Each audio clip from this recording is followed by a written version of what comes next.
이번 시간은 9강입니다. 사업결합법인세 회계 실무입니다.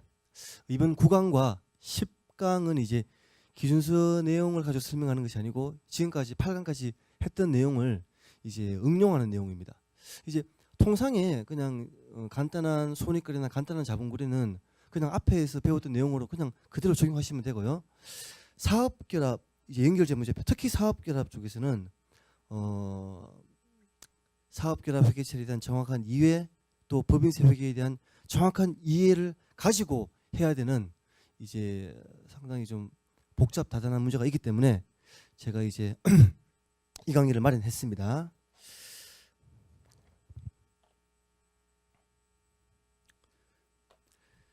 거래의 회계 처리와 이제 일관되게 동일하게 법인세 회계 처리를 한다는 것이 사업결합에서도 적용되는데요. 그것을 좀 더 이제 깊이 알아보겠습니다. 사업결합 구체적으로 할 때요. 사업결합은 이제 취득한 이제 자산 부채, 그러니까 취득에서 식별 가능한 모든 자산 부채를 공정 가치로 인식합니다. 인식하고요. 그 다음에 이전 대가로 이제 사업을 취득하기 위해서 준 거, 이거 이전 대가라 그러죠. 그리고 이제 뭐 그 피취득 기업의 지분을 100% 취득하지 못할 때는 우리가 이제 내가 취득하지 못하는 지분은 비지배 지분이라는 걸 빼기도 하고 또 단계적 취득에서 미리 취득하고 있었던 피취득 기업의 지분은 공정 가치로 또 처리합니다. 피취득 기업 지분, 피취득 기업 당초 취득한 지분이죠. 이거는 뭐 FBOCI 지분증을 될 수도 있겠고 관계기업 투자가 될 수도 있겠고요, 그죠? 근데 어쨌든 이것도 공정 가치로 회계처리하기 때문에 장부 금액이 빠져나가면서 처분 손익이나 평가 손익이 개선되는 경우가 있습니다. 근데 요건 일단은 그 무시하고요. 이거는 좀 예외적인 거니까 기본적으로는 식별 가능한 자산 부채 공정 가치, 이전 대가 공정 가치, 차익이 이쪽에 오면은 영업권, 이쪽에 오면은 염가 매수 차익. 그래서 이것은 무형 자산이고 이것은 단기 이익이었습니다. 근데 법인세 회계 처리도 똑같이 한다 그랬죠, 그죠? 관련되는 법인세 자산 부채가 있느냐?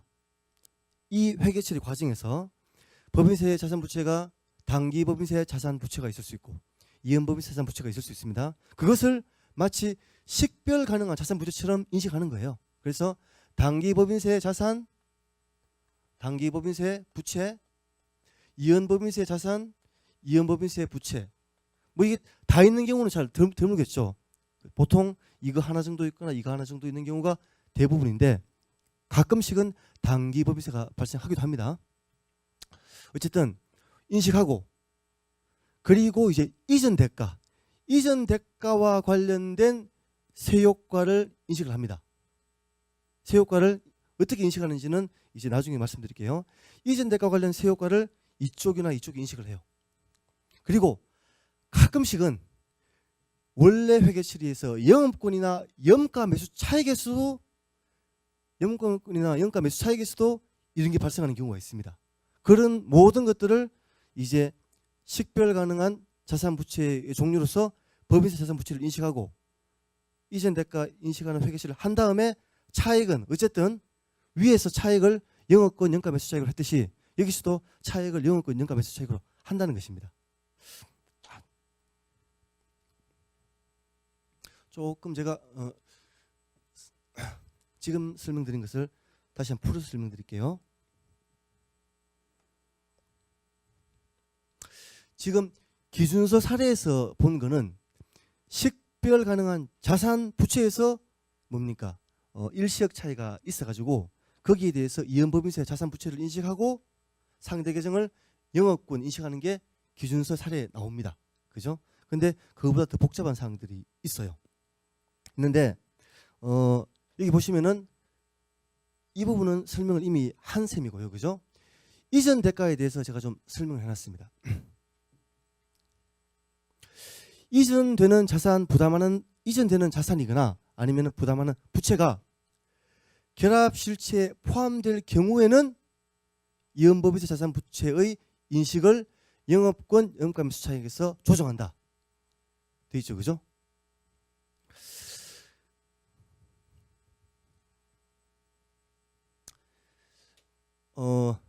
이전 대가는 자산을 주거나 부채를 부담하거나 아니면은 자본을 발행해요. 발행하는데 일단 사업결합의 그 구조를 좀 아셔야 될 것 같습니다. 취득기업, 피취득기업이 있습니다. 그리고 취득기업에도 소유주가 있겠죠. 주주가 있을 것입니다. 피취기업에도 소유주, 주주가 있을 거예요. 근데 내가 예를 들어서 어떤 물건을 살 때 물건에게 어떤 이제 재화를 살 때 재화에게 돈을 줍니까? 재화의 주인에게 돈을 줍니까? 재화의 주인에게 돈을 주죠, 그죠? 편의점에 가서 콜라를 사 먹을 때 콜라에 돈을 주는 게 아니지 않습니까? 콜라 주인에게 돈을 주는 거죠, 그죠? 그래서 이전 대가가 어디로 가느냐면은 통상적으로 이리로 가는 거. 취득기업의 이전 대가는 이쪽으로 가게 되는 겁니다. 맞죠, 그죠? 피취득기업의 소유주에게 돈을 주는 거예요. 맞죠? 근데 기준서에서는 그래서 통상적인 이전 대가는 이렇게 되는 겁니다. 그런데 가끔씩 취득기업의 뭡니까? 자산부채가 이쪽으로 가지 않고 이쪽으로 가는 예외가 있습니다. 어떤 경우에 예외가 있을 수 있을까요? 이영고님한테는 한번 말씀드렸던 것 같은데 지난번에.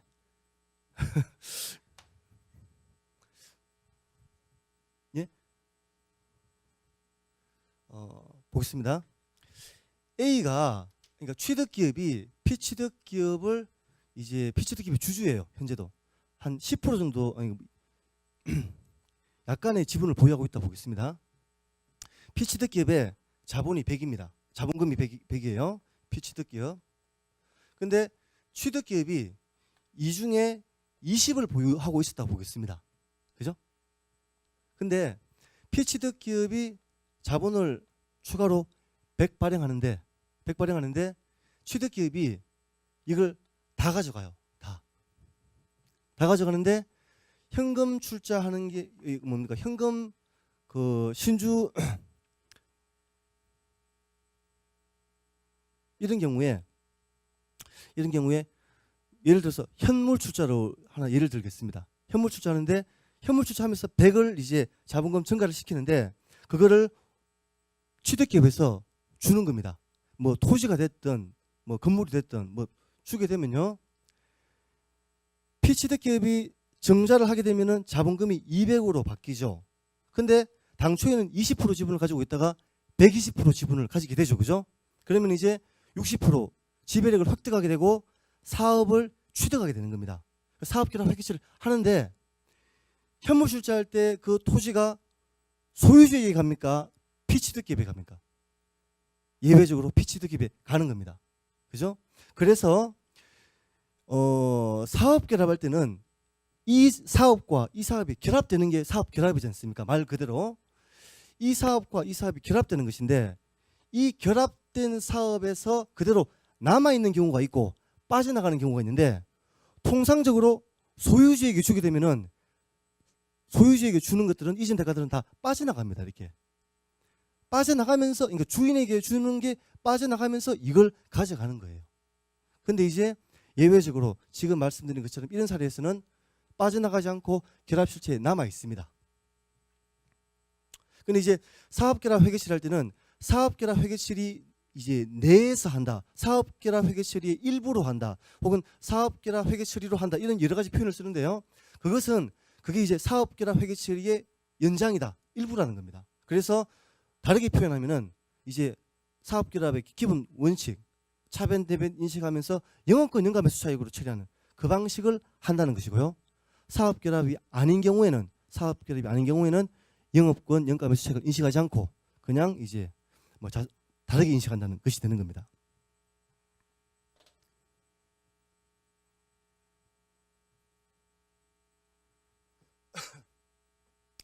그래서 보겠습니다.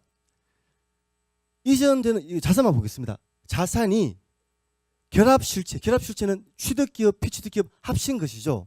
거기에 여전히 포함될 경우에는 이연법인세 자산 부채의 인식을 영업권 영가매수 차익에 조정한다. 보겠습니다. 취득기업에 토지가 있어요. 토지가 100입니다.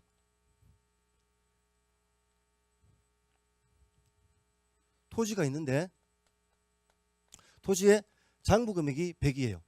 근데 세무 기준액 텍스 베이스는 80인 경우를 보겠습니다. 그럴 수 있겠죠, 그죠? 그런데 취득일 시점에 공정 가치는 130인 경우가 있어요. 이럴 때 이전 대가로 토지를 주게 되면은 어떻게 회계 처리되느냐? 이전 대가는 공정 가치로 처리하기 때문에 장부 금액 100을 뺍니다. 장부 금액을 빼면서 처분 이익을 30 잡아서 요 대변 합이 130이 되도록 만드는 거예요. 그래서 공정 가치로 인식하는 겁니다. 근데 이게 제가 조금 전에 피취득 기업의 소유주에게 준다라고 하면은 결합 실체에서 빠져나가죠, 그죠? 빠져나가게 되면은 지금 세율은 30%를 가정하겠습니다. 당초에 여기서 20만큼 가산할 일시적 차이가 있었고 20 곱하기 30%이기 때문에 6만큼 이연법인세 부채가 있었을 것입니다. 빠져나가기 때문에 이연법인세 부채를 6월 제거를 시키는 거예요. 제거를 시키고 결합 실체에서 빠져나가는 자산이기 때문에 사업결합 회계 처리를 하지 않습니다. 사업결합 회계 처리를 하지 않고 사업결합 밖으로 회계 처리를 하는 거예요. 그래서 뭐라고 하느냐? 법인세 수익입니다. 법인세 수익 6. 아시겠죠, 그죠? 근데 만약에 조금 전에 제가 예를 든 것처럼 현물 출자 같은 걸 해가지고 이게 소유자한테 토지를 주는 게 아니고 피취득 기업이 결국 주게 되면은 결국 합치게 되면은 결국 그 결합 실체에 남아 있는 거지 않습니까? 그렇다면 어떻게 회계 처리를 할 것인가? 그렇다면은 볼게요. 그때는 사업결합기준서에 내용이 나왔는데 그때는 그 이전 대가를 공정 가치로 기록하지 않습니다. 장부 금액 그대로 없애요. 그러니까 장부 금액 그대로 100만큼 없애고 이게 이제 취득기업에 가는 거지 않습니까? 다시 100을 잡습니다. 물론 이제 그렇기 때문에 이 회계처리를 생략할 수도 있어요. 어떻게 보면은. 맞죠, 그죠? 그리고 이연법인세 부채 6을 없애고 결합실체에 또 남아있기 때문에 이연법인세 부채를 6을 또 인식하는 겁니다. 그러니까 이거 생략할 수도 있죠, 그죠? 어쨌든 그러니까 결국 원래부터 있었던 것이긴 하지만 원래부터 있었던 거 제거하고 남는 거지 않습니까, 그죠? 새로 생긴 건데 어쨌든 이게 영업권 영가매수 차익의 회계 처리에 영향을 미치는 셈이 되는 것입니다. 일단은 여기까지만 하겠습니다. 이게 이제 짧은 시간에 많은 이제 새로운 그 내용을 많이 전달하기는 좀 어렵기 때문에 일단 여기까지 하시고요, 그죠? 그다음 보겠습니다. 두 번째는 발행하는 자본입니다. 발행하는 자본. 법인세 효과만큼 자본을 가감하고 영업권 영가매수 차익을 조정합니다.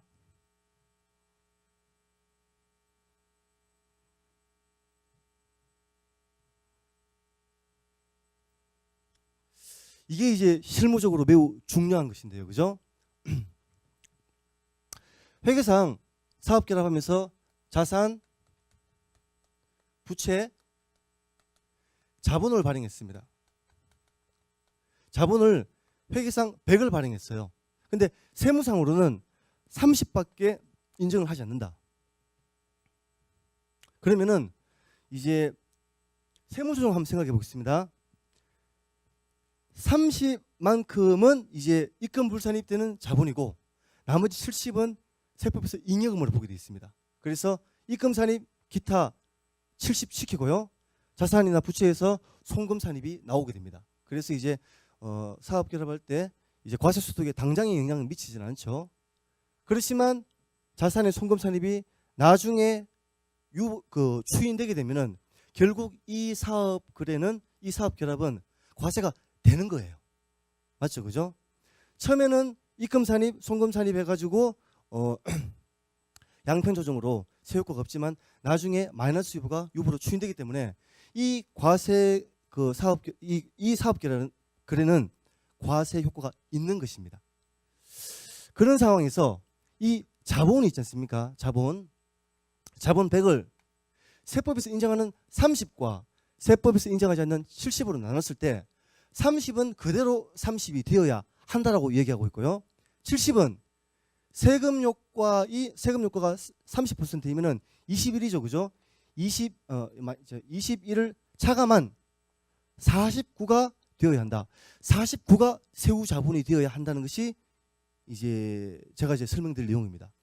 왜 그런지 한번 볼게요. 우선 손익거래부터 보겠습니다. 손익거래를 하나 예를 들면은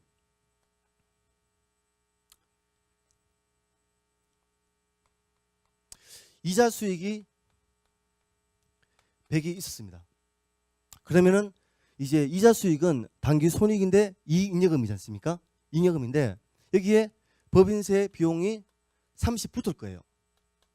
이게 만약에 과세되는 거라 그러면은 당기 법인세가 발생했을 것이고 당장 과세되지 않고 그 다음에 과세되는 거라면은 이연법인세 부채가 생겼을 것이고 어쨌든 당기 법인세 부채건 이연법인세 부채건 법인세 비용을 차감합니다. 결국 이익잉여금은 세후가 70이 되는 것이죠.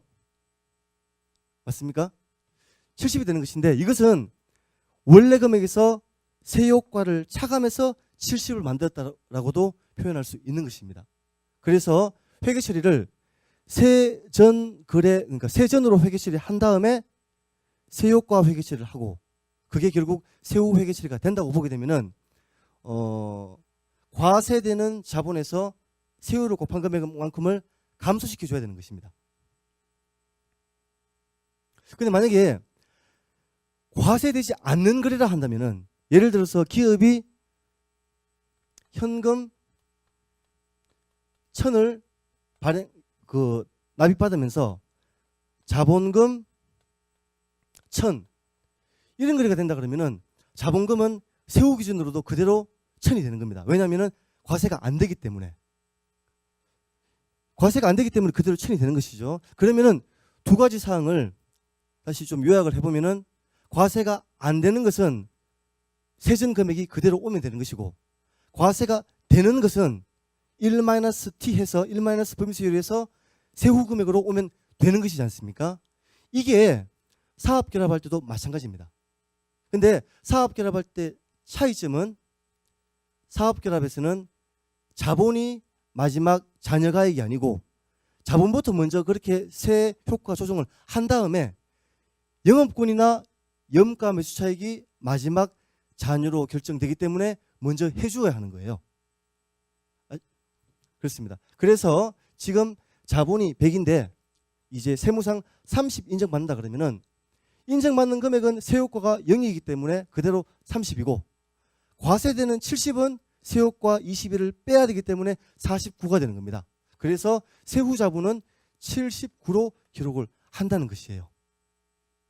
근데 저희가 법인세 사업결합 법인세 회계처리를 세전 회계처리를 먼저 하고 세효과 회계처리를 해서 세후 회계처리를 달성하는 그런 프로세스를 지금 밟고 있기 때문에 세효과 회계처리에서는 과세되는 자본만큼 감소시켜주는 회계처리를 반드시 해야 된다는 것입니다.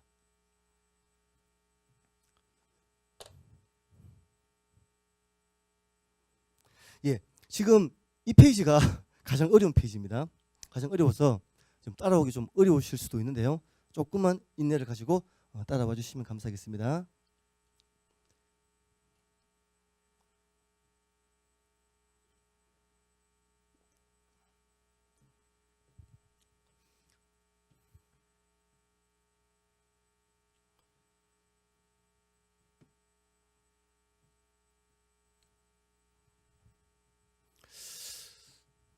다음에 영업권 염가 매수 차익에서도 이제 세효과가 있으면은 단기법인세 자산부채, 이연법인세 자산부채를 인식해야 하는 것입니다.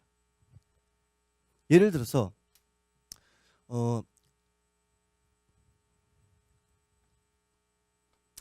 자산부채를 공정가치로 인식했습니다. 식별할 수 있는 모든 자산 부채를요. 그리고 이전 대가를 인식을 했어요. 근데 회계상 잔여 뭡니까? 차익이 여기에 발생했습니다. 그래서 염가 매수 차익이에요. 염가 매수 차익을 1,000원 인식했는데 이게 만약에 합병이다 보겠습니다. 합병이어서 이게 비적격 합병이었다 보겠습니다. 비적격 합병인데 이게 세무에서는 합병 매수 차익이라고 볼게요. 합병 매수 차익이 되면은 합병 매수 차익 1,000이라 그러면은 어떤 효과가 있는 거냐면은 회계상으로는 수익을 잡은 것이고요. 부채는 빵입니다. 부채는 빵인데 세무상 부채가 1,000 있는 것과 같습니다. 그러니까 미래 과세될 금액이기 때문에 부채가 되는 거예요. 그리고 다르게 표현하면 부채는 장부금액에서 부채 장부금액이 0이지 않습니까? 여기서 미래 과세될 금액을 뺀다 그랬죠. 미래 뭡니까? 미래 송금 인증받을 금액을 빼는 것이죠. 그죠? 근데 반대로 과세될 금액은 더합니다. 과세될 금액이 1,000이기 때문에 부채 장부금액이 부채 세무 기준액이 1,000이 되는 거예요. 그러면은 어떻게 되는 겁니까? 차감할 일시적 차입니까? 가산할 일시적 차이죠. 그죠? 부채에서 회계는 0이고 이게 그 세무는 1,000이기 때문에 회계가 더 높죠. 그죠? 가산할 일시적 차입니다. 그러면은 이연법인세 부채 300을 인식하고 지금 세율 30%라고 그랬죠. 그죠? 그리고 다시 염가 매수 차익을 차감시키는 회계처리를 해야 되는 겁니다. 그러니까 식별 가능한 자산 부채가 취득자산 인수부채에서 나올 수도 있고 이전 대가에서 나올 수도 있고 연가 매수자 어디서 나올 수 있는 거예요. 어쨌든 사업결합 그 세전 회계처리에서 나올 수 있는 단기법인세 자산 부채는 다 인식하는 겁니다. 이연법인세 자산 부채 다 인식하고 그 다음에 그 이전 대가에서 자본을 발행했을 때 자본이 회계와 세무가 다를 때는 세후로 조정하기 위해서 세효과 회계치를 해주어야 하는 것입니다. 그러고 나서 차익이 차변에 뜨면은 영업권, 대변에 뜨면 염가매수 차익. 이게 이제 사업결합 회계처리의 사업결합에서 법인세 회계처리의 가장 그 기본이 되는 것입니다. 기준서에 있는 사례만 가지고는 이제 사업결합 회계처리하기가 좀 어려워요. 근데 기준서에 다 없느냐? 기준서에 다 있죠. 기준서를 저희가 벗어나서 회계처리를 할 수는 없는 거지 않습니까? 근데 기준서의 그 하나하나의 그 의미를 다 우리가 지금 알고 있느냐? 특히 이제 그 거래의 회계처리와 일관되게 한다는 거, 사업결합 회계처리 그 방식대로 법인세 회계처리를 하는 거, 그리고 사업결합에서 영업권이나 연가매수 차익이 잔여가액이라는 거, 자본이 잔여가액이 아니고 자본부터 먼저 회계처리를 하고 염가매수 차익 영업권을 인식한다는 등등등 여러 가지 뭡니까 회계 그 기본 그 로직을 적용하게 되면은 이런 회계처리가 나온다는 것입니다.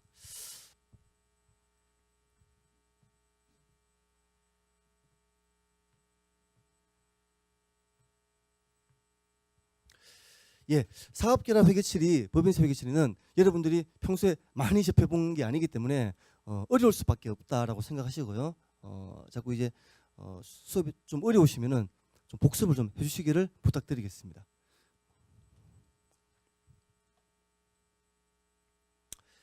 예, 글씨가 아주 작습니다. 작아서 이제 잘 보이지도 않는데요. 이제 그 방송 보시는 분들은 PPT 그 카페에 있는 PPT 파일을 보시면서 보는 게 좋겠습니다. 이제 많은 내용이 있어요. 많은 내용이 있는데 그냥 간단하게 보겠습니다. 사업결합 법인세 회계처리를 어떤 진행 순서로 하느냐에 대해서 설명했습니다. 먼저 거래 유형을 사업결합 거래가 어떤 거래 유형인지 이제 이해한다. 그 다음에 사업결합에서 과세 구조, 세무상으로는 어떤 이제 취급을 받는지 이해하는 겁니다. 그리고 이제 이연법인세 자산 부채를 인식합니다. 그리고 추가적으로 불확실한 납세 지위 등에 대해서도 고려하고 이전 대가의 법인세 효과를 회계 처리합니다. 그 다음에 차액을 영업권 영가매수 차익으로 처리하는 것이고요. 그리고 사업결합 거래가 이제 지분 취득으로 될 때는 추가로 외부 일시적 차이에 대해서도 고려하는데, 외부 일시적 차이가 나오는 경우는 별로 없으니까 요거 중요성은 좀 떨어진다고 볼 수 있겠습니다. 거래 유형은 어떻게 식별하느냐? 취득법을 적용해서 회계 처리했는가? 그죠? 지금 사업결합은 이제 다 취득법을 적용해야 되는데, 대신에 이제 뭐 동일지배와 거래라든지 뭐 그럴 때는 취득법을 안 적용하는 경우도 있겠죠, 그죠? 동일지배와 기업 사업 간의 결합은 아닌가? 혹시 역취득으로 회계 처리된 것은 아닌가? 그 다음에 자산부채의 취득 방식의 취득이냐, 아니면은 지분 취득 방식의 취득이냐? 이거 좀 중요합니다. 이제 뒤에 설명을 드리겠습니다. 그 다음에 이 사업결합의 과세 구조를 이해해야 되는 겁니다. 첫 번째는 회계 구조를 이해했다고 한다면은, 두 번째는 과세 구조를 이해하는데, 사업결합이 과세, 세무상 취급이 과세하는 사업결합이 있고 과세 안 하는 사업결합이 있어요. 그래서 과세 거래냐 비과세 거래냐, 그리고 또 본다 그러면은 피취득 기업이 과세되는 기업이냐, 통상의 과세 기업이냐, 도관 기업이냐. 도관 기업은 그 기업 자체에서는 법인세를 내지 않고 그 기업의 소유주 단계에서 세금을 내는 이제 그런 종류의 실체를 말합니다. 다음에 이연법인 자산부채는 식별 가능한 자산부채의 장부금액과 세무기준액을 비교해야 되겠죠. 그죠? 그리고 이제 일시적 차이뿐만 아니라 사업결합에서 혹시 세무상 결손금 세공제 등에 대한 효과도 인식할 게 있느냐, 이런 것들은 미래 과세 소득의 발생 가능성을 봐서 이연법인세 자산으로 인식할 부분이 있을 것입니다. 그리고 이제 불확실한 납세의 지위, 이제 뭐 세금 보전이라든지 이제 뭐 세무조사 등등 그런 것들이 있을 때는 이제 추가로 이제 뭐 충당부채를 계상한다든지 등등의 회계 처리가 있을 수 있는데, 그런 것들도 식별 가능한 자산 부채의 일부가 아마 될 것입니다. 그리고 이전 대가의 법인세 회계 처리를 하는데요. 이전 대가의 특히 이제 가장 중요한 거는 발행되는 자본에서 과세되는 부분이 있을 때 자본을 세후로 처리하기 위해서 세효과 처리를 해줘야 한다는 거, 그죠? 그리고 차액을 영업권 영가매수 차익으로 처리한다. 이렇게 지금 많은 내용을 간단하게 한번 살펴보았습니다.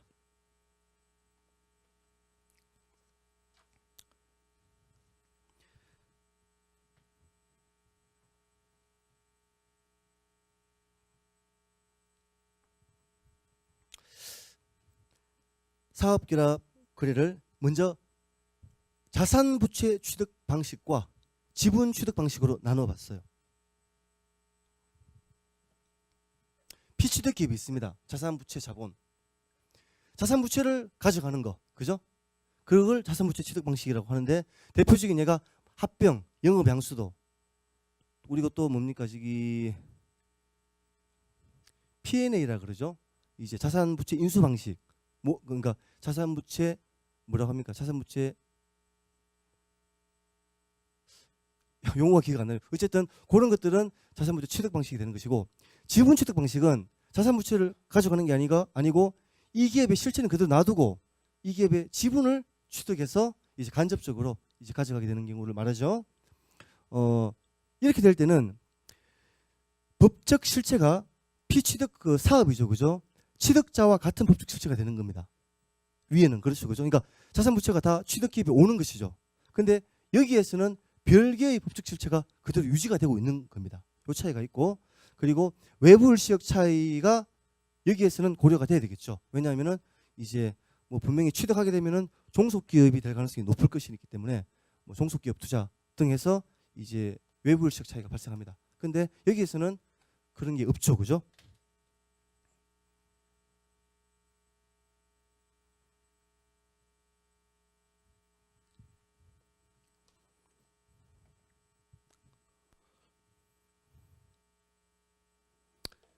다음에 이제 그 사업결합을 세무상 취급을 크게 이제 두 가지로 나뉩니다.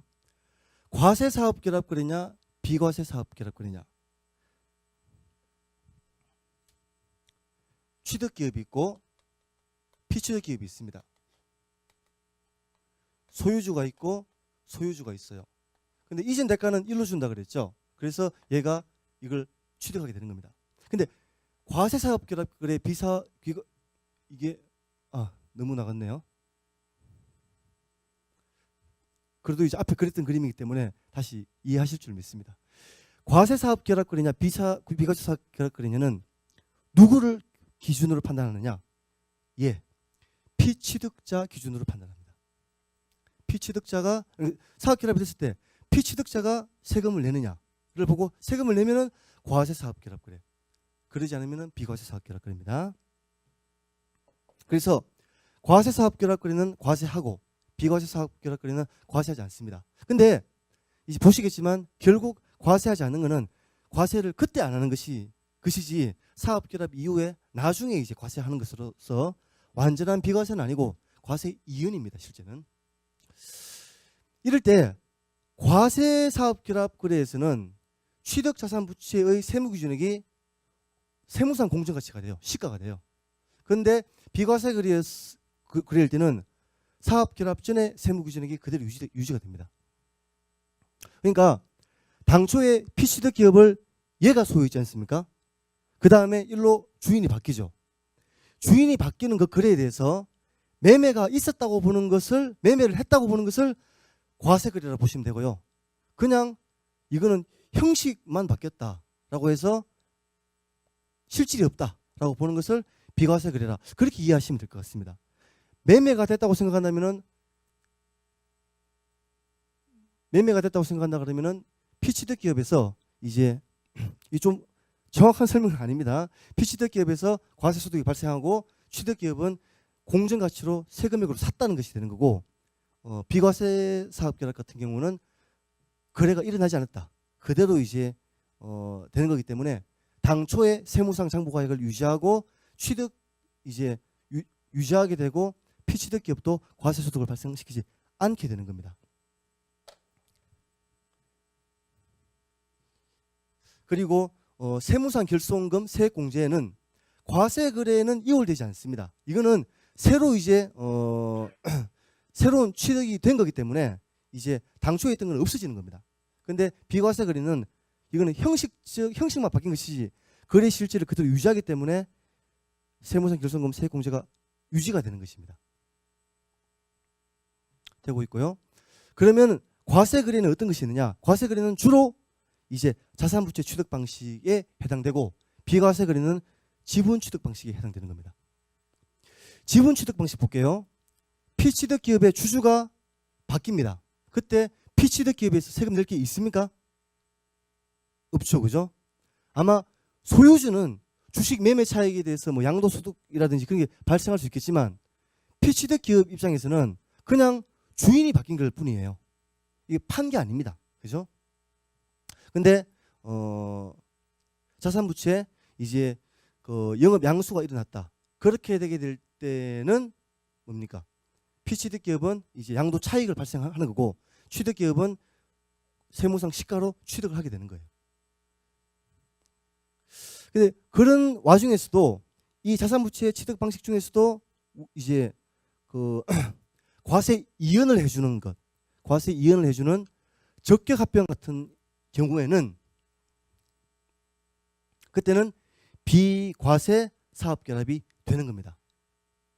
지금 한번 보시겠습니다. 이걸 합병으로 한번 생각해 보세요. 합병일 때 피취득 기업 입장에서 과세가 되면 과세 사업결합 거래고 과세가 안 되면은 비과세 사업결합 거래인데 합병에서 비적격 합병이다, 통상적인 그 여기에 있는 거라면은 피취득 기업이 양도손익에 대한 법인세를 내죠. 그래서 과세 사업결합 되는 겁니다. 근데 만약에 적격 합병이다, 그러면은 양도손익이 없는 것으로 보게 돼 있죠.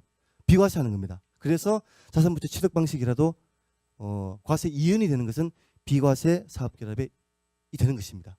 그리고 세무상 영업권이 이때는 없죠, 그죠? 없습니다. 근데 이때는 있습니다. 뭐 예를 들면은 이제 그 자산부채 취득 방식에서 영업권이 발생한다든지 아니면은 비적격 합병이라면은 합병 매수 차손이 발생하게 되는 것입니다.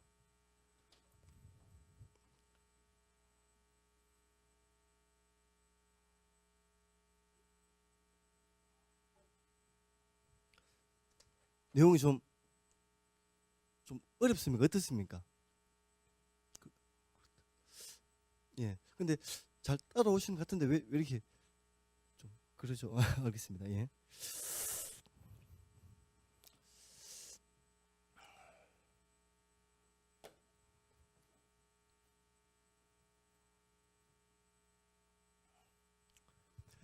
이제 피치드 기업이 과세 기업이냐 이제 도관 기업이냐. 도관 기업은 이제 피치드 기업 자체에서는 법인세가 없습니다. 근데 이제 소유주 주주 단계에서 이제 배당을 받거나 배당을 안 받더라도 그러니까 주주 단계에서 과세가 되는 것입니다. 이런 상황에서 자산 부채에 대한 일시적 차이와 관련해서 과세 기업일 때는 전체에 대해서 이연법인 자산 부채를 인식합니다. 근데 도관 기업일 때는 투자자 지분에 해당돼서만 이연법인세를 인식하게 되어 있습니다. 그리고 외부 일시적 차이는 똑같이 이제 해당이 됩니다. 지금 이제 도관 기업은 이제 뭐 미국 같은 경우는 이제 파트너십 제도 그죠? 그리고 우리나라 같은 경우는 이제 동업기업 과세 있죠 그죠? 그거 해당된다 보시면 되겠습니다. 간단하게 예를 한번 들어볼게요. 그래야지 좀 설명이 될 것 같습니다. 이전 대가가 현금으로 1,000원을 주는 겁니다. 그리고 취득자의 취득 지분율은 60%인 경우를 볼게요. 그리고 순자산 공정가치, 순자산 취득하는 자산에서 부채를 뺀 겁니다. 순자산의 공정가치와 이제 세무기준액이 있는데 공정가치는 800, 세무기준액은 600입니다. 그리고 지금 이게 세율은 25%로 가정하겠습니다. 이렇게 되게 되면은 먼저 과세기입일 때 볼게요. 과세기입일 때는 이전 대가부터 먼저 한번 기록해 볼게요. 현금 1,000원을 주고 식별 가능한 자산 부채를 기록합니다. 이 순자산이 얼마냐? 800이 되겠죠. 맞죠, 그죠? 근데 피치드 기업 자체가 과세되기 때문에 피치드 기업 순자산 그러니까 피치드 기업 그 자체에서 이연법인세 부채가 달려야 되는 셈이에요. 그러면은 800인데 세무기준액 600이면은 200의 일시적 차이가 가산할 일시적 차이 있고 200의 25%를 곱하게 되면은 이연법인세 부채가 50이 되는 겁니다. 그렇죠, 그죠? 그러면은 대차를 맞추는 금액은 차변의 영업권이 될 것인데 영업권이 얼마가 되나요? 800? 잠깐만요. 여기서 하기 전에 하나 누락됐습니다. 비지배 지분이 있어요. 비지배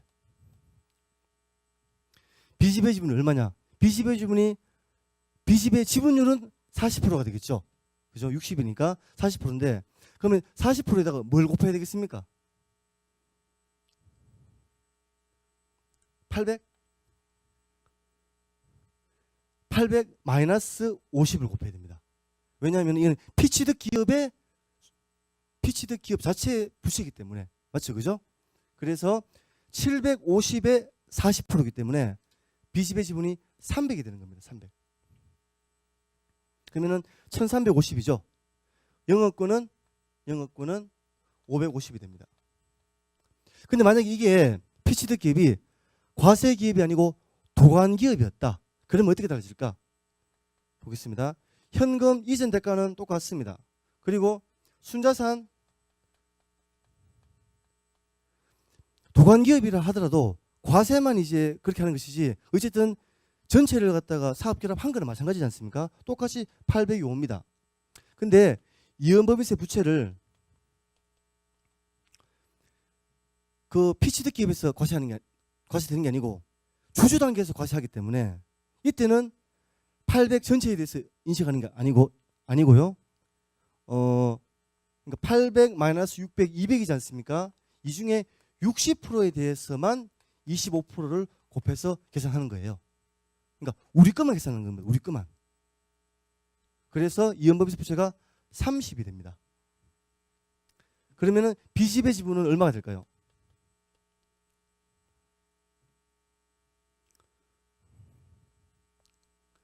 똑같이 40%를 곱하는데 피치드 기업의 순자산은 얼마가 되겠습니까? 320입니다. 그러니까 순자산에서 그대로 오는 겁니다. 이거는 아까 전에 여기 이연법인세 부채는 피치드 기업 끝이기 때문에 여기서 이걸 빼가지고 곱했지만 여기서는 빼지 않습니다. 그냥 그러면 똑같이 영업권은 차액을 맞추는 금액이 되는데 똑같이 550이 됩니다. 이렇게 이제 간단하게 도관기업에서 어떻게 달라지는지를 한번 살펴보았습니다.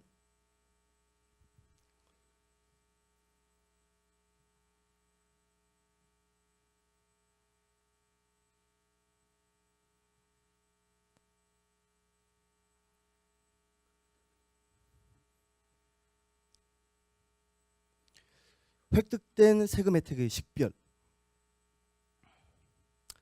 이제 사업 결합하면서 이제 자산 부채만 가져오는 게 아니고 세금 혜택 이제 뭐 미사용 이월 결손금이라든지 그런 것까지 가져오느냐를 봐야 되겠죠.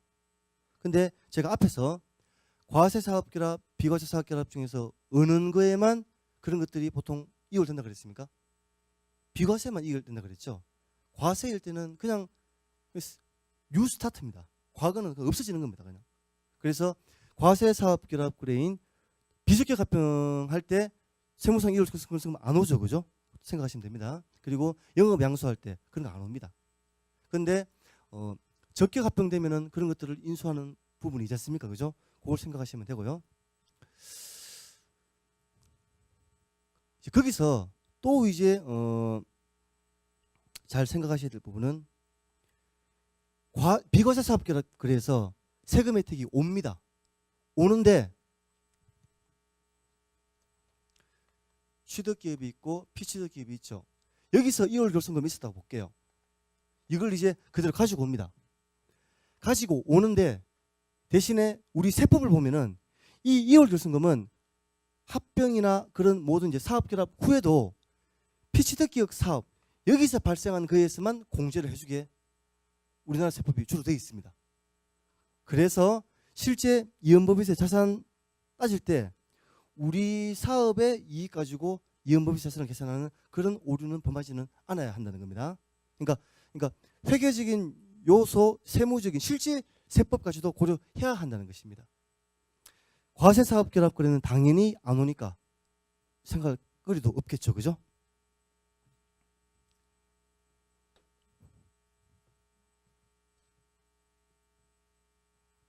예, 기준서 1103호 보면은 식별할 수 있는 자산 부채부터 먼저 설명하고 뭐 이제 순서는 좀 기억이 안 나는데요. 어쨌든 이제 이전 대가 설명하고 또 영업권 연간 수책 설명이 있는데 저희도 이제 지금까지 설명했던 그 순서에 따라서 다시 한번 보겠습니다. 먼저 취득 자산과 인수 부채 이거 장부 구분이 어떻게 됩니까? 사업 결합에서는 공정 가치로 가져오죠, 그죠? 세무 기준액은 어떻게 됩니까? 세무 기준액 텍스 베이스 세무 기준액은 기본적으로 과세 사업 결합 거래에서는 세무상 물론 이제 세무상 시가이기 때문에 좀 다를 수는 있습니다. 그렇지만 유사한 경우가 대부분이겠죠. 과세 사업 결합 경우인 경우는 페어 밸류 시가, 비과세일 때는 종전 장부가액인데 여기서 장부가액은 세무상 장부가액을 말하는 겁니다. 종전의 세무 기준액을 그대로 그냥 가지고 온다는 겁니다. 그러면은 보겠습니다. 인수 자산 취득 식별할 수 있는 자산 부채와 관련된 이연법인세 자산 부채가 과세 사업 결합 거래에서 많이 계산되겠습니까? 비과세 사업 결합 거래에서 많이 계산되겠습니까? 예? 그렇죠, 그죠?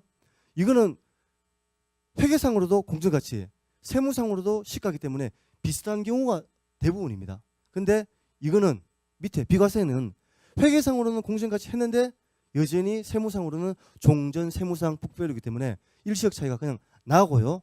이연법인세 자산 부채를 인식하는 경우가 대부분이 될 것입니다.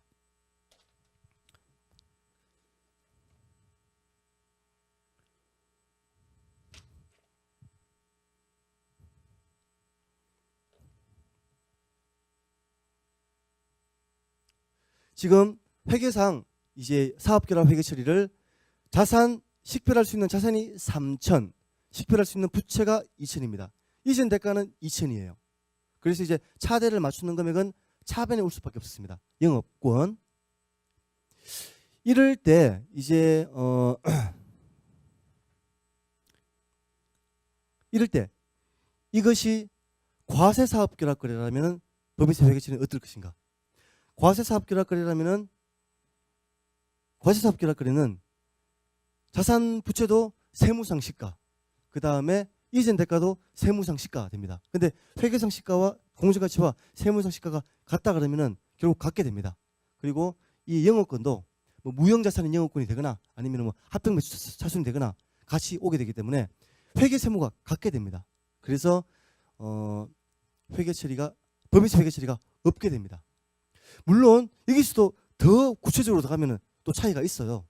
뭐 있습니다. 뭐 우발부채, 뭐 조건부 대가 뭐 등등 있습니다. 근데 거기까지는 일단은 빼고요.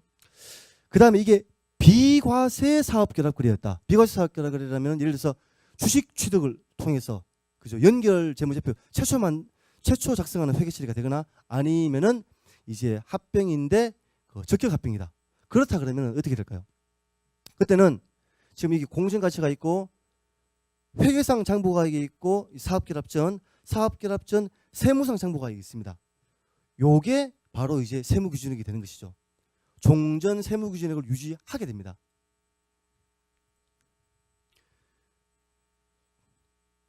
연결 재무제표 만들 때 당연하죠, 그죠? 종속기업의 그 세무기준액 그거 가지고 하는 겁니다. 적격 합병할 때 그 세무기준액 그대로 따라오는 것이죠, 그죠? 그 생각하시면 됩니다. 그러면은 자산이 3,000인데 2,200으로 800. 그 다음에 부채가 2,000인데 1,800으로 200 차이 나죠. 200인데 부채이기 때문에 결국 순자산 일시적 차이가 가산할 일시적 차이가 600 발생했습니다. 600 발생했는데 그러면은 이제 이연 법인세 부채가 180이 잡히겠죠. 이연 법인세 부채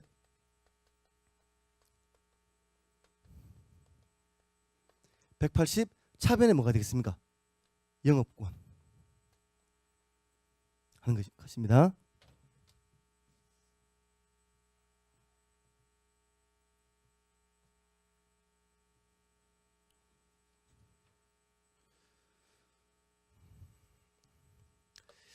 이전 대가입니다. 먼저 기준서 제 1103호 사업결합에서 이전 대가는 공정가치로 측정하도록 하고 있습니다. 이전 대가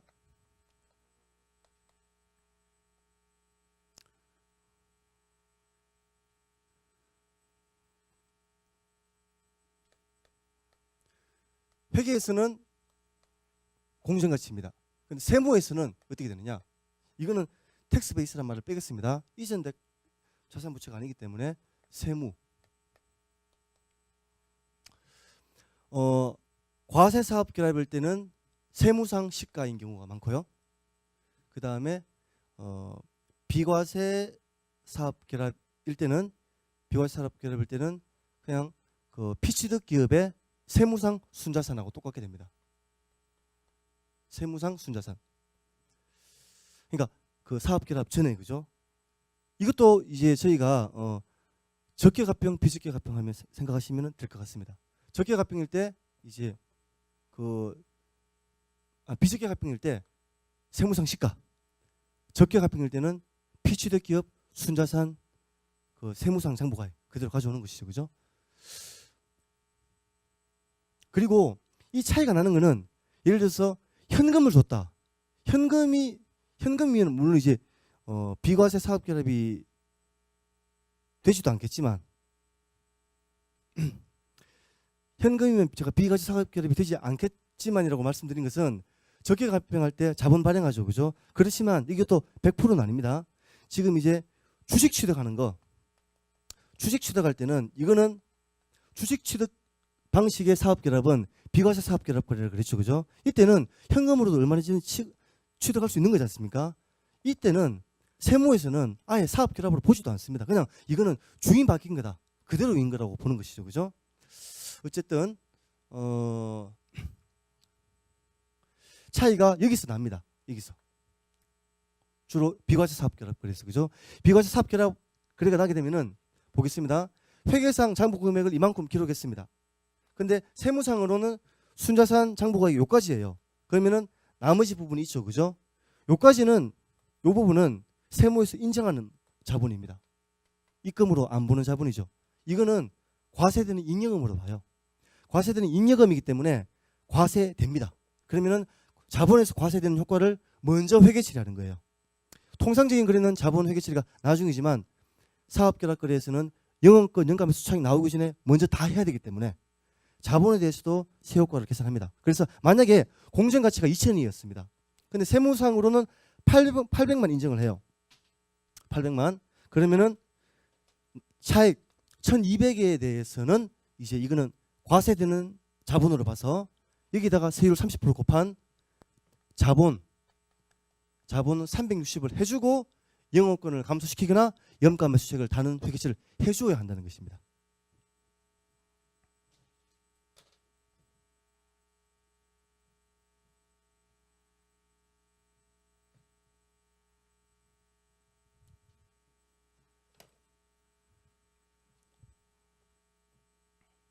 앞에서 좀 설명드린 내용이 나옵니다. 이전한 자산부채 공정가치, 그 다음에 부담하는 부채 공정가치, 발행한 지분 전부 다 회계에서는 이전 대가는 공정가치입니다. 근데 이제 다만 피취득자에게 이전되는 자산부채, 결합실체에 남아있는 종류의 그 자산 이전은 장부금액으로 이제 측정하게 되어 있습니다. 근데 세무상으로는 과세 사업 결합일 때는 세무상 시가, 비과세일 때는 피취득법인 장부가액으로 측정한다. 그렇게 되어 있습니다. 지금 제가 이전 대가가 자본으로 발행될 때 회계와 세무가 차이가 있을 때 이제 같은 부분은 과세되지 않는 자본, 차이가 나는 부분은 과세되는 잉여금으로 봐서 과세되는 효과를 이제 회계 처리해야 된다고 말씀드렸지 않습니까? 그 내용을 여기에 좀 쭉 써놨습니다. 이 내용을 이제 한번 제가 드렸던 말씀을 기억하시면서 한번 읽어주시면 감사할 것 같습니다.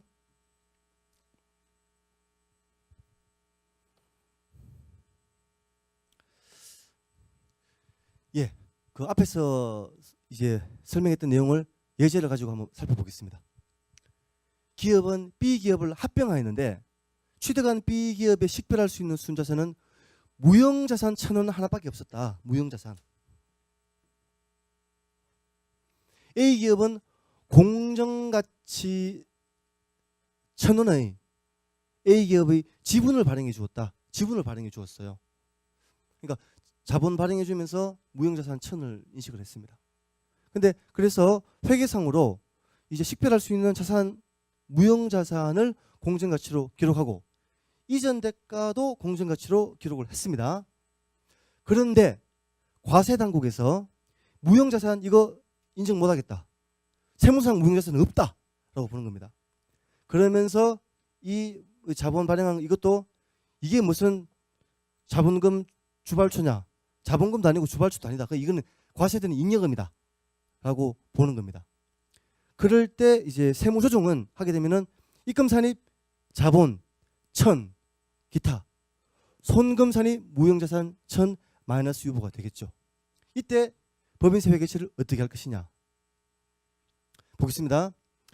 식별할 수 있는, 그러니까 단기 법인세 자산부채, 이연 법인세 자산부채가 있는지를 보겠습니다. 단기 법인세 자산부채는 없죠. 단기에 세효과가 없으니까, 그죠? 이연 법인세 있습니다. 왜냐하면은 무형자산의 장부금액은 1000인데 세무 기준액이 0이기 때문에 가산할 일식 차이가 있거든요. 그 세율이 지금 이제 30%라고 볼게요. 세율. 그러면은 이연 법인세 부채 300이 되는 겁니다. 일단 그리고 자본 이게 뭡니까? 과세되는 자본이었죠. 과세되는 자본은 세후로 기록하기 위해서는 세효과를 회계 처리해 줘야 합니다. 그죠? 그 세효과는 3000인데 지금 이제 발행한 게 이쪽에 있으면은 세효과는 이걸 감소시키는 방향으로 가야 되기 때문에 자본이 차변에 300이 들어오는 겁니다. 그러고 나면은 대차가 맞습니까? 대차가 맞네요. 그죠? 대차가 안 맞으면은 또 이제 대차를 맞추는 금액으로 영업권 영가매수 차익을 썼을 겁니다. 근데 대차가 맞아버렸어요. 이렇게 회계처리를 하는 것입니다.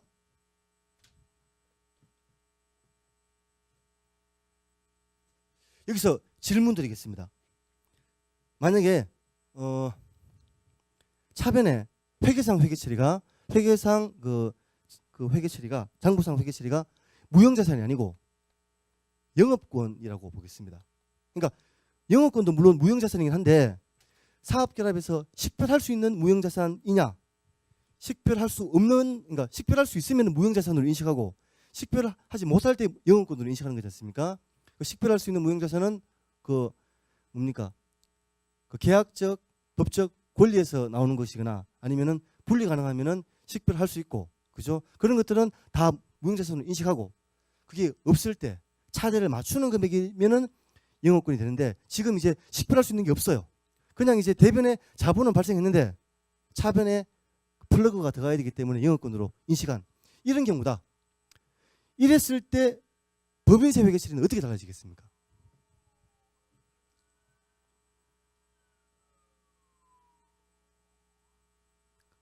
왜 그렇다고 보십니까?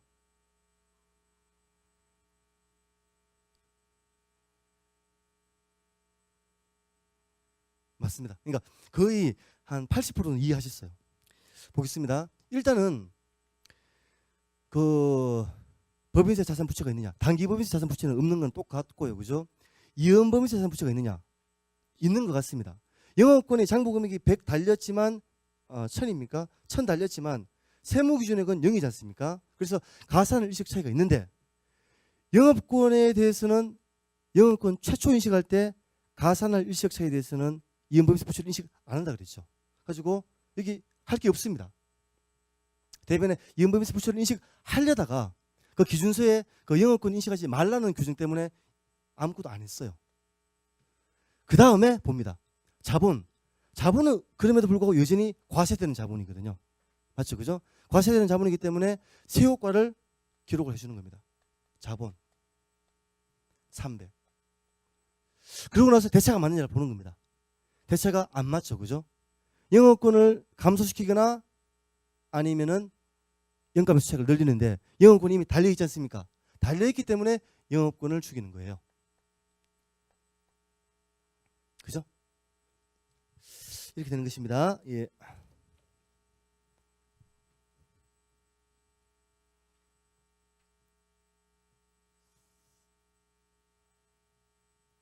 지금 앞에 설명드린 이 사례는 우리나라에서 실제 일어나는 많은 이제 합병 거래를 이제 대표하고 있습니다. 그러니까 합병이 일어나면은 사업 결합 거래가 되기 때문에 취득법으로 회계처리를 하죠. 근데 이제 합병이 세무상으로 이제 적격 합병이 되는 게 어쨌든 유리하기 때문에 세금을 나중에 내는 거기 때문에 과세, 그죠? 적격 합병 이제 요건에 충족을 하려고 합니다. 근데 그 요건이 어렵지 않기 때문에 실무적으로 대부분 합병은 이제 적격 합병으로 되는 경우가 많아요. 그럼 이제 회계상으로는 공정가치로 하는 취득법을 회계처리했는데 세무상으로는 비과세 사업 결합 거래로 되는 겁니다. 이럴 때 이제 방금 본 것처럼 뭡니까? 무형자산 등이 있으면은 이연법인세 부채가 오고, 그죠? 무형자산이 없으면은 대변에 영업권을 까주고 차변에는 자본을 감소시키는 회계처리를 해야 하는 것입니다. 근데 이것을 누락하고 있죠. 이 누락하고 있는 이유는 제가 분석할 때는 이제 첫 번째 시간에 말씀드린 것처럼 아직도 이연법에 대한 개념에서 못 벗어나고 있기 때문에 그래요. 회계이익과 과세소득의 차이. 회계이익과 과세소득이 처음에 양편 조정으로 없거든요. 없는데 그럼에도 불구하고 유보는 있어요. 근데 이걸 하는 것인지 말아야 되는 것인지, 기준세를 보면은 식별할 수 있는 자산 부채에서 일시적 차이가 있으면 이연법인세 부채를 인식한다고 되어 있습니다. 인식해야 될 것 같기도 한데, 그러고 이제 영업권을 인식하는 거 또 하지 말라고 한 것 같기도 하고, 기준서를 이제 정확하게 적용을 못 시키는 거예요. 이제 그 이연법에 이제 생각을 완전히 이제 기준서와 차이가 있다는 걸 인식을 못 하게 되면은, 그래서 회계처리를 어떻게 하는 게 맞는지 고민하다가 결국은 회계처리를 생략해 버립니다. 그래서 이게 우리나라 지금 적개합병 법인세 회계 처리가 이제 좀 잘못되고 있는 사례예요. 근데 제가 이제 그 적개합병에 대해서 이제 회계 처리가 법인세 회계 처리가 이렇게 돼야 된다라고 이제 계속 강의를 하지 않습니까? 강의를 함에도 불구하고 많은 분들이 그것을 좀 이해를 못하거나 아니면은 수용을 좀 못하시는 분이 많아가지고 제가 책에다가 이제 좀 기록한 게 있는데요. 그걸 한번 보겠습니다. CEO의 경영 성과는 어디로 사라졌는가?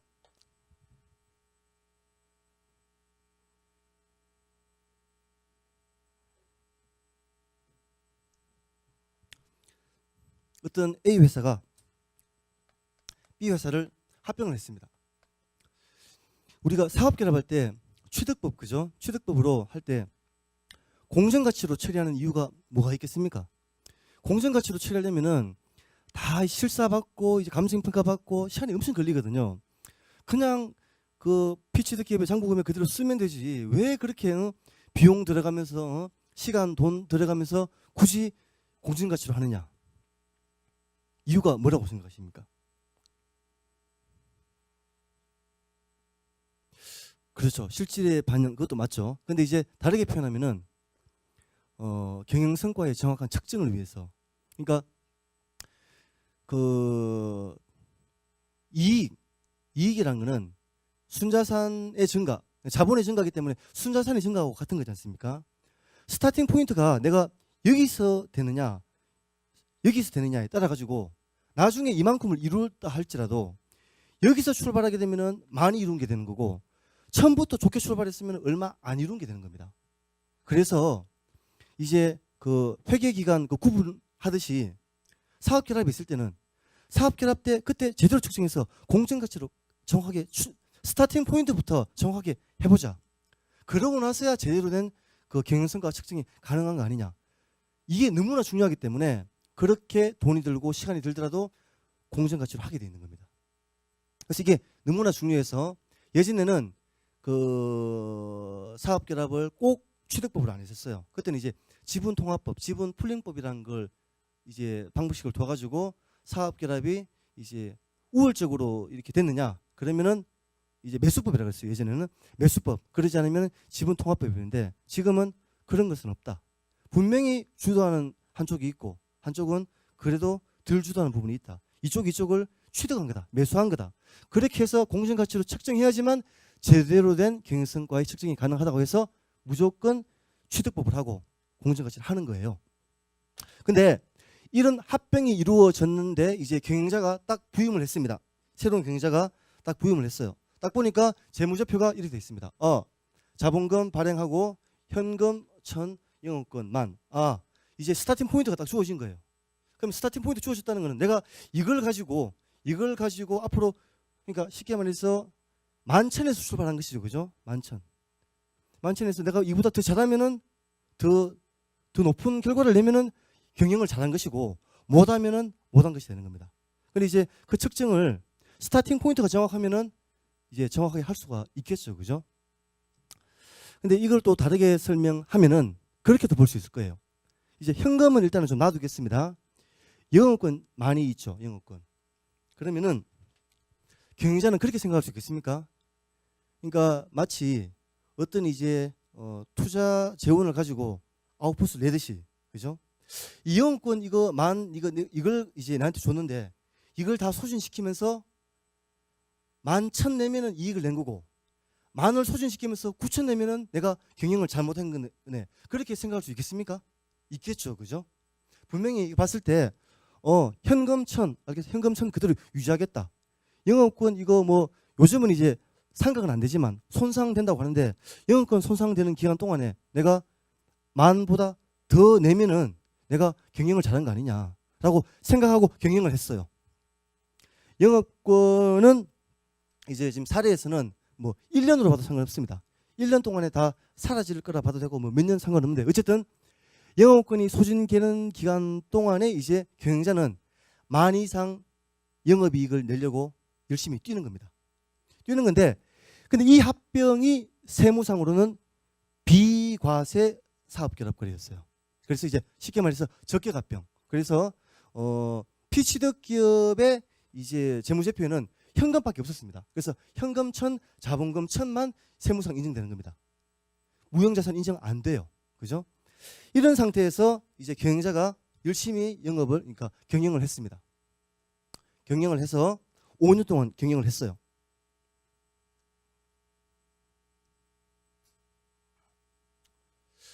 (5년) 동안 매출 46,500을 만들어내고, 그러면서 이제 매출원가 판관비 쓴 게 34,200이 있습니다. 그래서 영업이익을 이제 영업권 손상 빼기 전에 12,500을 만들었습니다.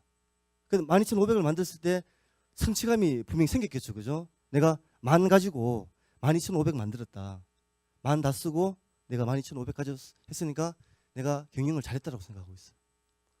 근데 이제 12,500 만들면서 영업권 손상 다 됐습니다. 그러면 이제 요거 차감해서 영업이익이 2,500 발생했죠. 그죠?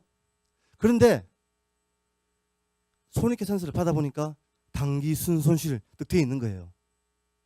보니까 법인세 비용이 3,750이 와 있습니다. 이 3,750이 왜 그런지 아시겠습니까? 일단은 그 2,500이라는 회계이익에서, 그죠? 영업권이 처음 이제 합병할 때 입금산입 자본 기타 송금산입 영업권 해가지고 하던 것이 나중에 영업권 손상하면서 송금산입했던 게 다 추인됐겠죠.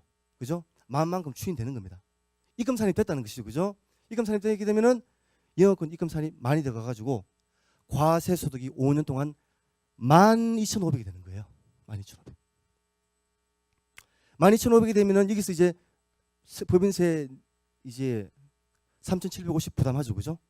해가지고 당기 순손실이 이제 2,500 이익 내는데 법인세가 3,750 나와가지고 12,050이 된 겁니다.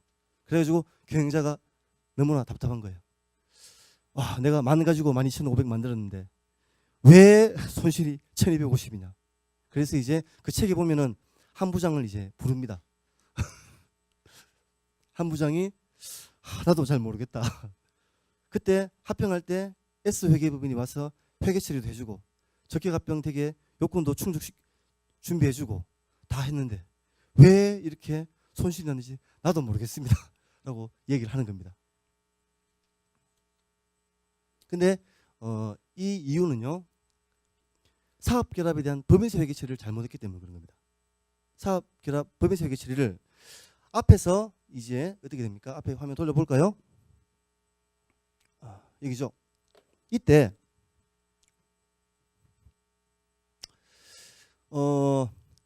이게 세무상 인정이 안 되는 자본이기 때문에 입금되는 자본이라는 겁니다. 그러면 자본의 세효과를 기록을 해줘야 돼요. 그러면 자본의 세효과가 자본 세율 30%죠.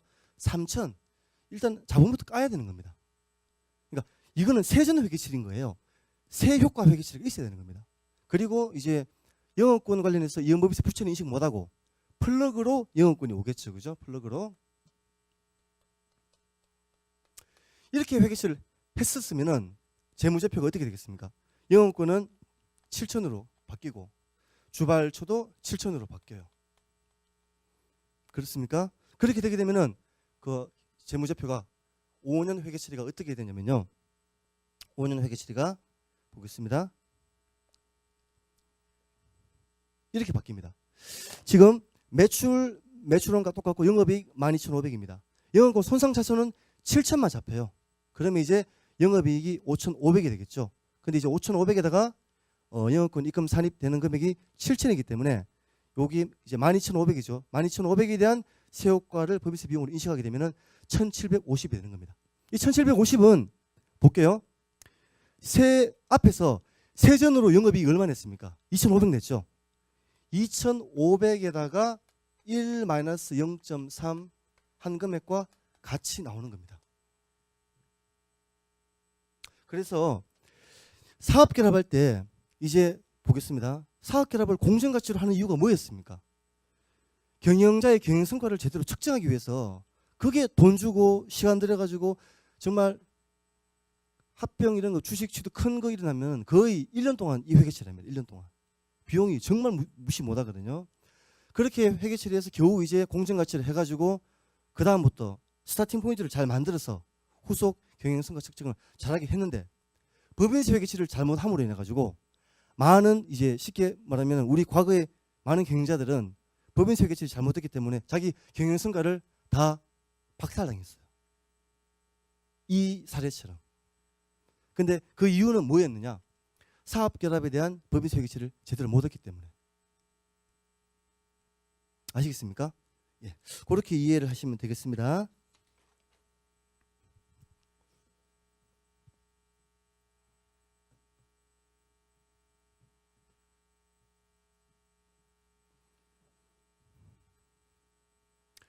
적격합병 법인세 회계치를 한 번 더 보겠습니다. 지금 이제 회계상 이제 자산이 공정가치 10,000, 부채가 2,000, 그리고 자본금은 5,000, 7,000. 5,000은 액면가액, 7,000은 주발초. 그래서 차익이 영업권이었습니다. 근데 그게 요 만의 세무기준액은 8,000이라 그러네요. 그리고 이제 요 부채는 똑같이 2,000입니다. 그리고 세무상으로는 이게 세무상으로는 주발초가 1,000밖에 안 된다 그럽니다. 1,000밖에 안 되고 영업권은 세무상으로 없다. 이런 회계치이죠, 그죠? 식별 가능한 자산 부채에서 이연법인세 부채가 나왔습니다. 뭐냐? 10,000과 8,000의 차이, 10,000과 8,000의 차이 2,000이죠. 2,000에 대해서 이연법인세 부채를 600을 인식합니다. 600을. 그리고 자본, 지금 회계상으로는 자본을 12,000으로 봤지만 세무상으로는 6,000이에요. 6,000만큼은 세무상으로 인정 안 하는 겁니다. 그거는 주발초가 아니다. 그거는 그냥 회계상 자본일 뿐이다. 입금시켜야 된다. 그래서 6,000에 대해서 이제 과세가 돼 있기 때문에 6,000에다가 30% 곱한 만큼 1,800을 자본으로 인식하는 거예요. 그러고 나서 차대를 맞추려면 이쪽에 와야 되겠죠. 영업권이 있었기 때문에 영업권을 먼저 감소시킵니다. 영업권을 1,200 감소시키는데요. 이 영업권, 이 1,200 이 금액은 영업권 최초 4,000인데 4,000에 30% 곱해서 이연법인세 부채 인식하려다가 영업권 최초 인식에서 이연법인세 인식 못하도록 만들었기 때문에 나온 그 1,200과 같은 수치가 되는 겁니다. 이렇게 이제 법인세 회계치를 하시면 됩니다.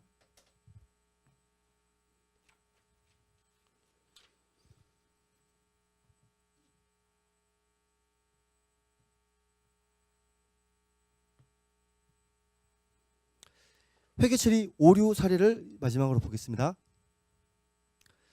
글씨가 좀 작은데요. 예, PPT를 보시는 게 좋겠습니다. 예, 앞에서 설명한 거 취득자산 인수부채에서 발생한 일시적 차이에 대해서 이연법인세를 인식하고 영업권 연감에서 차익에 조정하지 않는다. 뭐 이런 회계처리 이런 경우는 실제 발생할까 싶은데요. 실제 보면은 사업 결합할 때 회계처리 안 하고 연말 때 재무제표를 작성하다 보면은 그냥 50% 유보만 보고 하다 보면은 그런 이연법인세 자산 부채가 법인세 비용으로 회계 처리하는 그런 경우가 그런 오류가 실제 일어납니다. 그래서 이제 기록했습니다. 그 다음에 무형자산의 세무기준액을 잘못 계산했다.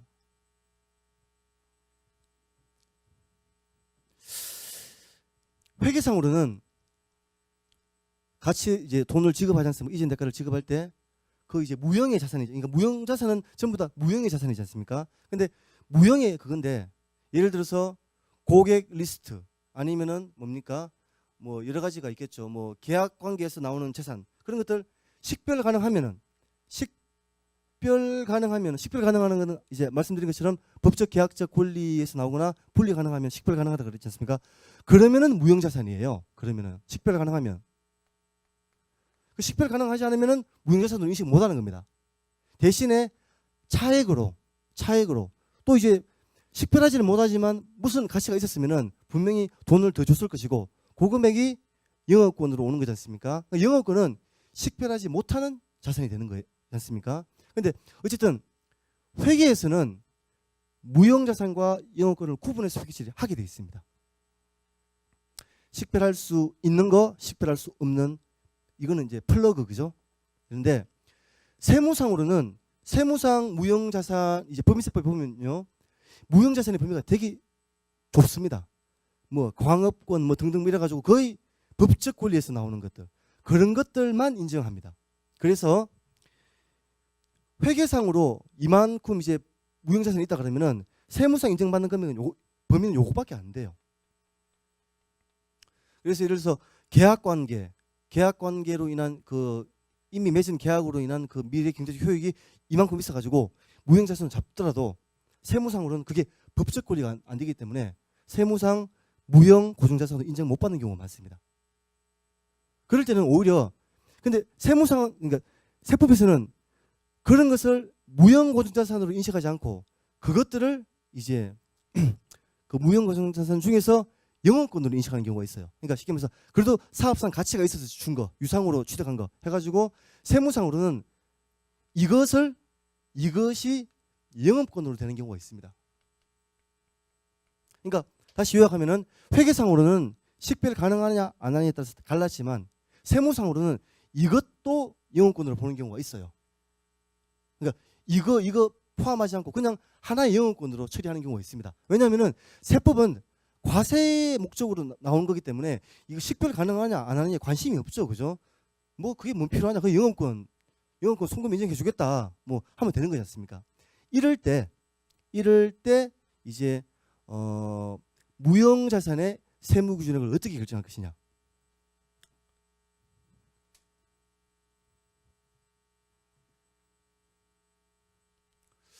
회계상 무형자산이 2천이고 영업권이 1,000이었어요. 근데 만약에 세무상으로는 이것만 영업권으로 인정해 주겠다. 이거는 아예 가치도 없는 거로 보겠다. 그런 경우도 있을 수 있어요. 그러니까 케이스는 여러 가지입니다. 어쨌든 세무상 이것만 영업권으로 인정해 준다. 이거는 아예 가치도 없다라고 보는 경우가 있겠죠. 이럴 때 무형자산의 장부 금액이 이걸 때 무형자산의 세무기준액을 0으로 봐야 할까요? 2천으로 봐야 할까요?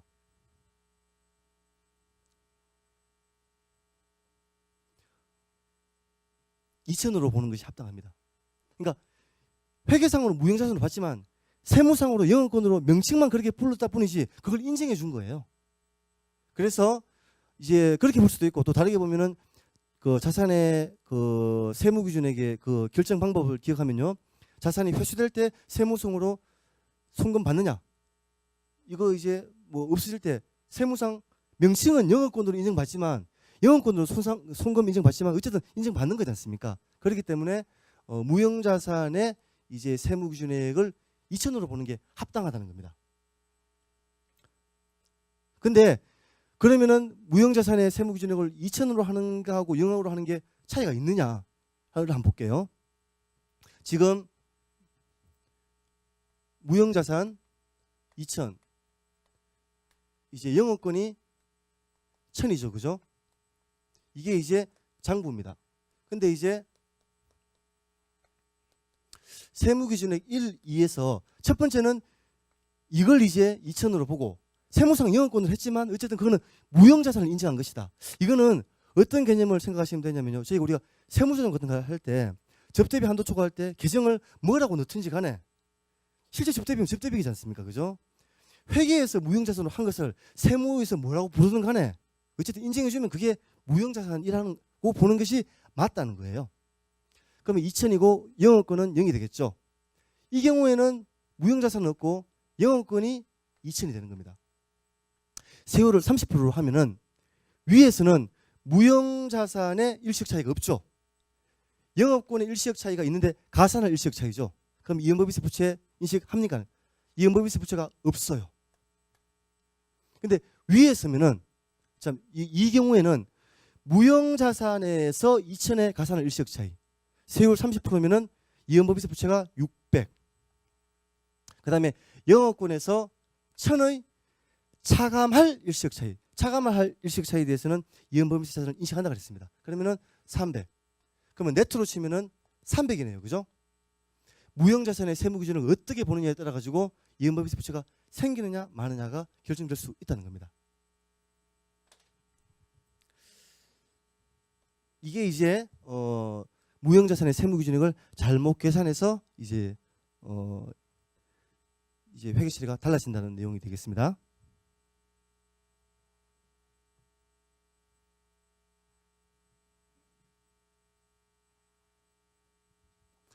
예, 이전 대가 자본 발행.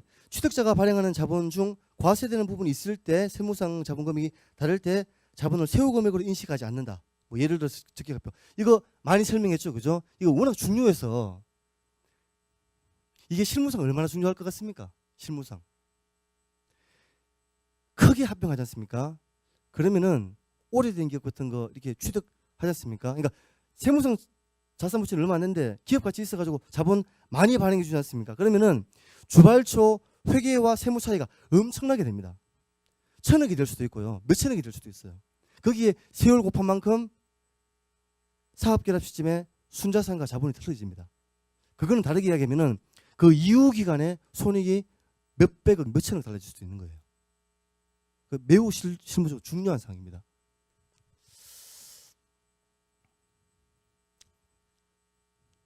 다음에 조건부대가의 결제가 세무상 영업권 무형자산으로 처리될 때 조건부대가의 세금 기준액을 잘못 계산한다. 그리고 조건부대가에서 여러 가지 이제 세무 처리 있는데요. 조건부대가는 상당히 좀 어려운 경우인데요. 이거 간단하게 한번 설명드리겠습니다. 회계상 조건부대가가 부채가 되는 경우도 있고 자본이 되는 경우도 있는데 조건부대가 부채를 하겠습니다. 부채 달고 영업권입니다. 그리고 나중에 현금으로 이제 금액이 뭐 바뀔 수도 있고 똑같을 수도 있는데 어쨌든 똑같은 경우를 가정하겠습니다.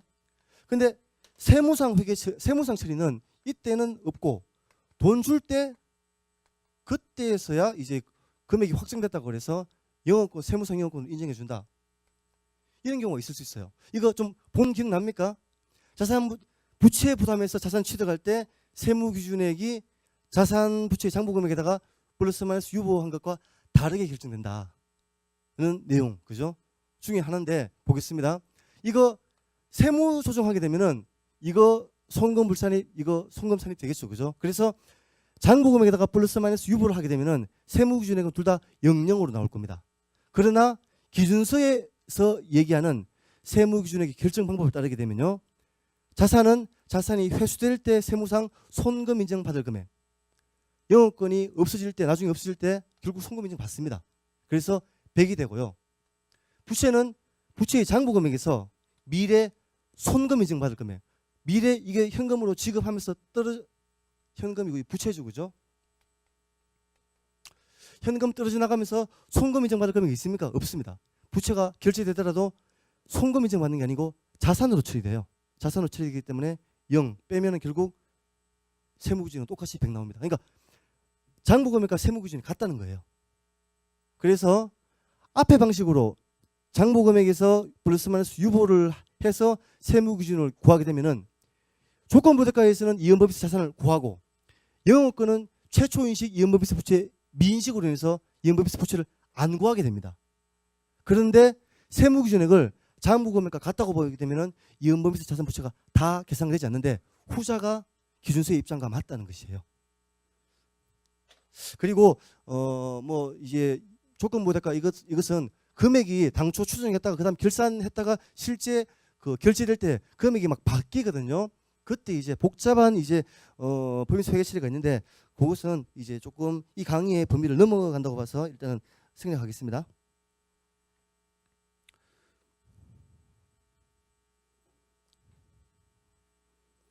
예, 앞에서 설명했는데요.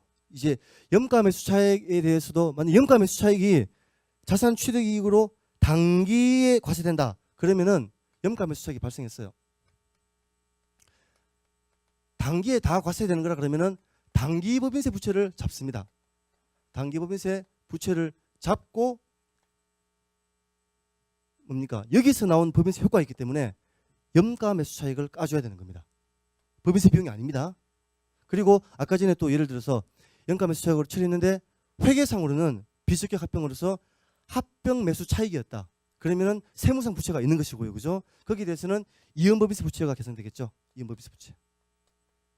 상대 계정도 똑같이 이거는 사업결합의 일부이기 때문에 염가 매수 차익을 차감해서 회계 처리한다는 것입니다. 예, 이렇게 해서 조금 이제 어려웠던 이제 사업결합 회계 처리를 어떻게 이제 마치게 되었습니다. 예, 감사합니다.